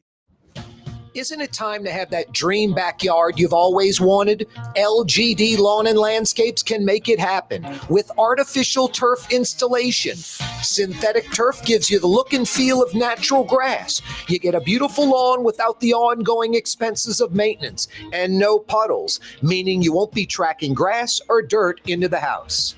Let LGD come to your house and give you a free estimate. NOLALGD.com. South Shore residents that love good food are making the short trip across the lake to Gallagher's 527 in Mandeville. North Shore folks have known about Gallagher's 527 for years. Now the South Shore has discovered this hidden gem. One of the metro area's best restaurants is less than 30 minutes away. Take the quick trip across the lake and experience Gallagher's 527 in Mandeville. As good as it gets. Hey, Marigny, Bywater, Tremay, French Quarter, CBD, Warehouse District, Garden District, Irish Channel. It's Corey Johnson on the neutral ground, where New Orleans is heard. Some mild summer-like weather going on here in New Orleans for the next few days. Great time to get to Katie's in Mid-City. Outdoor dining and the patio as well. You got outdoor dining on Iberville and Talamacus, the corner they sit on, going down each side of the building, and now the new patio at Katie's. As New Orleans as it gets, tonight for dinner, make it Katie's in Mid-City. Ellis Henican remains with us. Sorry about that snafu. Ellis? Not at all. Not at all. Hegseth Kelly, demotion, taking some of his salary away. Absolute insanity, huh? This guy's a hero, Senator Kelly. Yeah, and you know what? What he said was the truth, right? Which is that the people in the military do have an obligation not to follow patently illegal orders. And you know what? By saying that, it's the same thing that's taught at West Point and at the Naval Academy. And he didn't do anything wrong. This is just political payback. Hegseth said, don't speak out against this president or there will be consequences. Was that Hegseth or Kim Jong-un? That is true. You know, it's so interesting, though, Corey. Will the tide change on this stuff? I mean, are we just so locked in terms of our red and blue political outlooks that there's just no convincing anybody of anything? Very, very few minds are changing. I do notice a little bit on the immigration issue that some people, and maybe Quinn is an example of this, some people who started out pretty supportive said, in practice, maybe this thing is going a little bit too far. But I don't know. I don't know how big a change that's going to be. No, and I don't mean to be extreme or say things that are kind of nasty, caustic. I don't talk TNA and crap like that on my show. I never did. I don't go to strip joints and talk about it on my show. Day one, I was like, I'm not doing that. But I did say this last hour. For some of these MAGA folks, I swear, Trump could go into their house, have sex with their wife, and poop on their wife's head. And the guy would say, yeah, I really wouldn't have enough sex with my wife. And she needed some fecal matter in her hair. Am I right? I mean, it's so these folks justify anything this administration does. It's insane. Yeah, it's a gross image, but I think there's something. No, I get you. Listen, I'm from a big family. I don't offend too easily. But there is something to it. I mean, we lock into these views. It's very hard to shake people. I don't know. I mean, it'll be really interesting to see what happens in the midterm elections. That'll be the time at which we'll really have a sense about whether there's any shift in the overall public feeling out there. The gross image, the sex part or the poop part? That was the poop thing, actually, that got me. I don't know. The sex thing, I think, might be even worse thinking about that. Hey, JFK Jr., the CDC cutting vaccines for children. Let's go with the 10-plus year heroin addict and not scientists or doctors. This just blows my mind. Yeah, listen. You and I know most of our listeners were vaccinated when we went to school and a few other times along the way. Yeah, and look what happened to you, Ellis. You're some freak liberal. That's what the vaccines did. Even if that is true, I don't think the vaccines caused it, Corey. Yeah, listen, we all, those things are fine. Is anything perfect? Probably not. But it's, do we want the measles to come back? Do you want whooping cough, polio? I mean, you've heard stories from earlier generations about the ravages of polio. My God, why would you want to take that risk with your own children and have people bring it back? It does put Senator Cassidy in an interesting position, though, doesn't it? Oh, yeah. Well, Cassidy said he disagrees with that. He's a doctor. He goes with science. That's what I choose to go with, not RFK Jr. on some whim. No, listen, you've got to go with that. And if you're a parent, stand up for your kids. Don't let the politics overwhelm good sense. No, that's what I said. If I had kids, I would follow what the doctors and the scientists do with their own children. Yeah, that's not a bad place to start. But listen, it's just, I don't know. I mean, clearly there is something out there, Corey, that science and reason and logic and statistics don't carry weight with a lot of people. I mean, people just say, I don't believe any of that stuff. And it's, I don't know. It's just, to me, it's a scary place we are right now. It is scary. Like yesterday, January 6th, 5-year anniversary. Still folks claiming the election was stolen, that there wasn't any insurrection. You know, I often say if these were Democrats, I even take it a step further for these folks. If they were black, they'd be freaking out about it, Ellis. But because it's these MAGA folks, they're for them. And even these MAGA folks like that we know and we're friends with, they'd never associate with these lunatics that invaded the Capitol. The shaman guy, they're going to go have dinner, at Clancy's with him in Uptown? I mean, come on. I don't think so. No, listen, most people, most sane people who are not so clouded by ideology, recognize that was a horrible moment in American history. And, we ought to learn some lessons. I don't know that it's the only thing we need to talk about. I guess you could become too obsessed with it.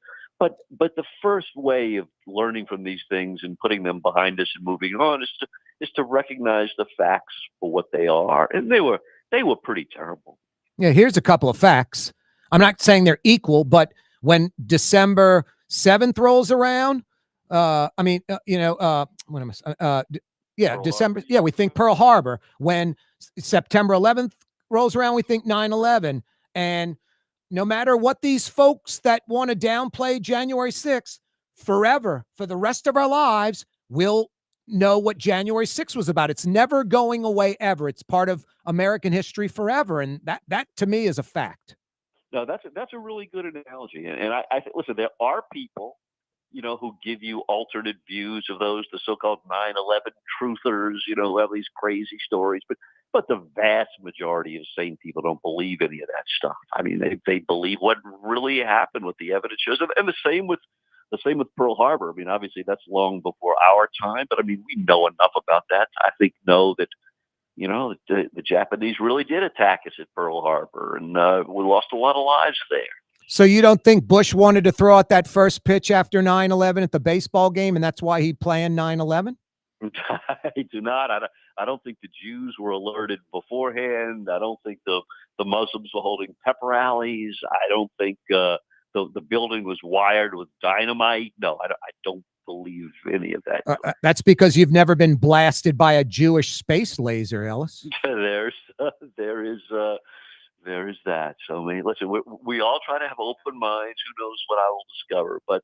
But no. Listen. Come on. There are some basic facts in the world. It's fine to debate the analysis, debate who you think your best leaders ought to be, talk about what policies we ought to put in place. But God, it would be nice if we could agree on some basic facts here, wouldn't it? Yeah, of course. Now, I don't know Stephen Miller like Quinn said, but boy, Quinn's known him for 20 years, says he's an evil man. The quote about Greenland, Trump could take it if he wants to. Yeah, Trump could take Canada and Mexico. We can invade those countries and make them part of the United States. But they're our allies and our friends. It's just mind-blowing. The Greenland thing is absurd. It's as crazy as 51st state for Canada. The best argument, truly, Corey, it clearly isn't that we could do it. I'm sure that we could. Exactly. But listen, do we want to live in a world where whoever the most powerful bully on the block is gets to dominate everyone around them? I mean, you were appalled. Most people were appalled when Putin sent Russian tanks into Ukraine. I mean, it was just a bad thing, right? I mean, it was unjustified. It was someone else's country. Those people didn't deserve that. Any more, frankly, than our neighbors would deserve that, or Greenland would deserve American troops rushing in there. Do you really want to send China the signal that says you can take over any of the independent nations near you that you want to? That's a bad thing. This traditional NATO world order that we had since the end of World War II really left America in a pretty good place. I mean, the dominant country in the world. We have the strongest economy, the strongest military. People call the 20th century the American century. I mean, it worked out pretty well for us, didn't it? Yep. No, we're still that, light on the hill, whatever. We're still the country the rest of the world looks up to. We have a responsibility. Why throw that away? Yeah. Why throw that away on these stupid little, tin pod ambitions of, we can go dominate some tiny little country near us. It just burns me up. Biden and now Trump, just the pathetic Ukraine effort. Give Ukraine Tomahawk missiles. This war ends in a few months. Yeah, and it ought to end. I mean, we ought to give them what they need to make it over. But it can't be just surrender. I mean, you can't tell Putin, hey, you can have this country because it's nearby and you want it. Because the same thing that'll happen. But that's what's so it's easy for us to see how bad that is when Putin does it. But it's no good when we do it either. No, of course. It just encourages them. Exactly. Emboldens I don't know where it stops. I mean, is Cuba really the goal? Is Greenland the goal? I'm sure there's 20 other countries that have bad people who are running them, but I don't think we really want to run them ourselves. No, of course. Big mess. No, I don't know. No, exactly. We're gonna run Venezuela for a while. I mean, Mexico. Yeah. What about Mexico? I mean, there's things not to like about Mexico. I don't know. I just think that the lesson that we learned, or we should have learned, in Afghanistan, in Iraq, in Syria, elsewhere in the Middle East, is that, you know what? You don't really want to run these places. Hard enough to run our country than to be picking off all these other places. And I don't know. I think most Americans don't want that. I'm skeptical about Ukraine and Russia and this thing ending peacefully. Very skeptical. And then, if we would supply them with Tomahawk missiles where we'd decimate Russia's oil and gas infrastructure, like I said, the war would end quickly. And then Crimea, Donetsk, all these areas would go back to Ukraine. I mean, if any deal's done, Crimea is staying with Russia, and probably at least half the land that Russia has seized that's Ukraine territory would stay with Russia. So, and I don't even know if that's going to happen. I'm skeptical. Yeah, and I don't think you and I need to micromanage it. I mean, the Ukrainian people will figure out what it is that they're willing to live with, and they may have to swallow some stuff that they don't want to for the sake of peace. But they've got to do it. Otherwise, you can have permanent war over there. I mean, those people are not going to give up, right? They're not going to stop. Ellis, is there any chance that this insane partisan politics, the left hates the right hates the left, each side, dug in, refusing to work with the other side, you're a sellout if you work with the other side. Is there any chance that finally these politicians will start working with each other and get back to what democracy is all about? Because I honestly think the majority of Republicans, the majority of Democrats, libertarians, folks in the middle, independents, want Democrats and Republicans to work together. I honestly feel that's what the majority of Americans think, but I think we've got these squeaky wheels on the loony left and wacky right that refuse to let that happen, at least right now. Is there any chance, any hope? Well, I don't know about the day after tomorrow, but yes, I do have hope. I mean, I'm an optimist. If you look at history, these things do come and they change over time. The pendulum swings in a different direction, and people start electing different kind of politicians. And none of the mistake is always to think whatever we have today is what we're going to have forever. No, right? I mean, remember, that's what people thought in the Obama years. That's what some people thought in the Bush years, that there'd been a major realignment. And you know what? There was a temporary realignment, and then stuff went in another direction. Yeah, I believe it's going to happen. I mean, I can't tell you it's going to happen, in the next 20 minutes. Yeah. It definitely won't. But yeah, I'm still pretty hopeful. But you are too. I think you don't tend to be a pessimistic person. Do you? No, I'm hopeful, and I think what you said is totally accurate. The one thing that is constant is change. Yeah. And the minute you think, oh my God, we're going to be living like this forever, somebody comes along. We're right in New Orleans. We're right on the precipice of some change. Yep. Right? Yeah, Helena Moreno coming in on Monday. It only can improve, Ellis. Right. You got to be hopeful. I mean, she's got some problems. The money's bad. There's a lot of issues. But you know what? Things are going to get better. I really believe it. And maybe whatever. You can laugh at me in 4 years, but I think things are looking up a little bit. I mean, Junket Cantrell, I think you could have a cinder block as mayor coming in on Monday, and it would improve. Yeah.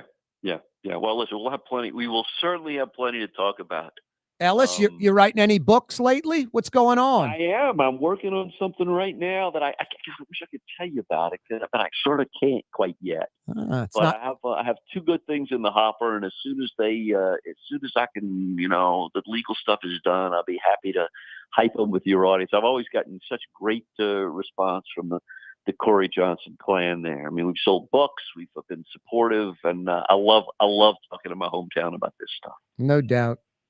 Ellis, always a pleasure, brother. Love having you on the program. Jared, go play some golf. You'll be all right. I'm going to try to, man, on Sunday. Thank you, Ellis. That's Ellis Henican. You can check him out, Henican.com. Henican.com, Henican. Corey Johnson with you. We're coming right back. New Orleans more in the 5 o'clock power hour. Latrim family of companies located in Harahan.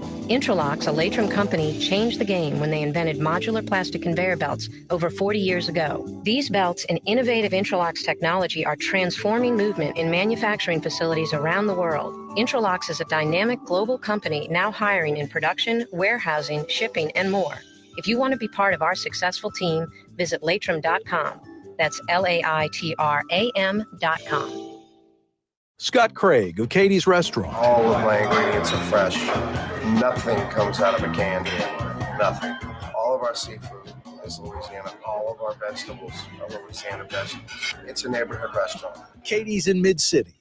Tired of cleaning your gutters? Improve the value and look of your home with Leaf Guard gutters. And you'll never have to clean your gutters again. Ever.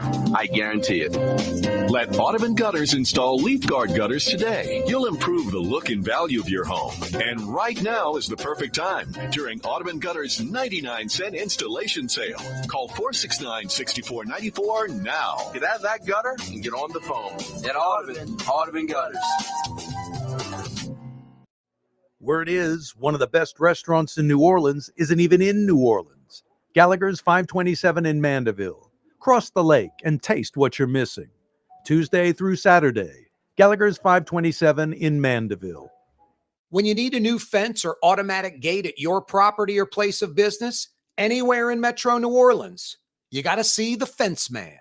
For over 20 years, the Fence Man has been taking care of residential and commercial customers affordably and reliably. The Fence Man uses only the highest quality materials and products, whether wood, aluminum, or chain link. For fences and automatic gates, you got to see the Fence Man. TheFenceman-NewOrleans.com. Why wear the same old glasses that everyone else is wearing? Stand out from the crowd. Come to Art and Eyes. Art and Eyes is not your typical eyeglasses store. It's one of the finest eyewear shops in the country, right here in New Orleans, with precision-engineered prescription lenses and gorgeous high-quality frames from the heart of Europe, Japan, and the United States. Our products are thoughtfully curated, and our staff are here to help you find exactly the right frames. Art and Eyes on Magazine, as unique as you. Young's Dry Cleaning, with 2 walk-up locations with personal service. Young's on Claiborne and Young's on Harrison Avenue in Lakeview. Young's Dry Cleaning. Call 288-8381 or online at youngsdrycleaning.com. Trey Yen in Mandeville, a New Orleans tradition for over 40 years, serving the finest Louisiana-inspired Chinese cuisine. Open Tuesday through Sunday. Trey Yen. Outdoor dining, Middle Eastern cuisine, under the oak trees, Lebanon's Cafe, some of the city's finest lamb chops and shish kebab, Carrollton at Jeanette by the streetcar barn, Lebanon's Cafe. If it's a weekday afternoon in New Orleans, it's got to be It's a party every week, baby. Check it out. Corey Johnson.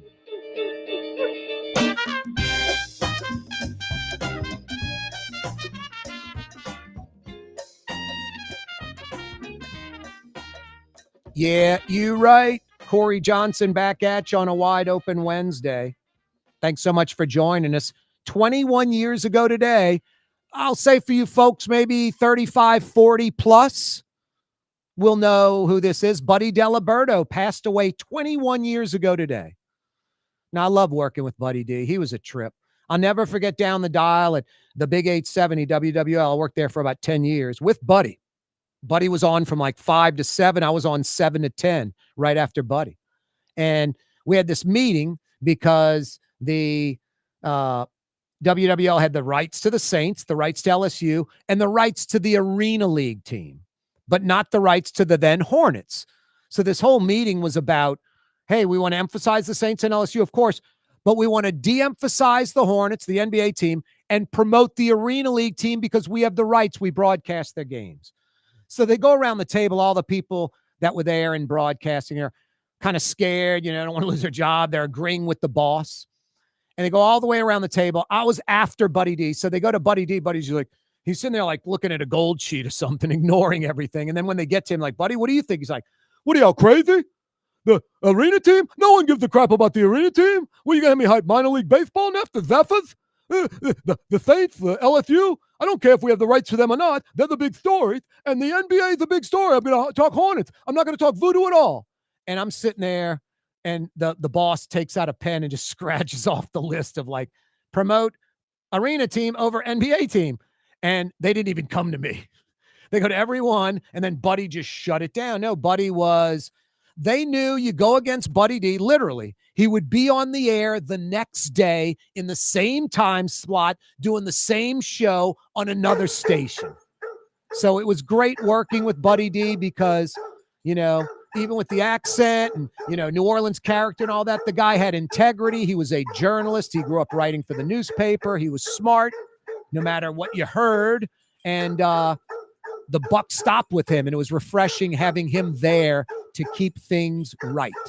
It was great. No wacky agendas. Hey, I'll see you tomorrow right here, 4 o'clock. No wacky agendas. You're on the neutral ground with Corey Johnson on TV on Cox Channel 4 and Spectrum Channel 333. Also on YouTube, on radio at NOLA Talk 93.9 FM, WSLA New Orleans. It's 6 p.m.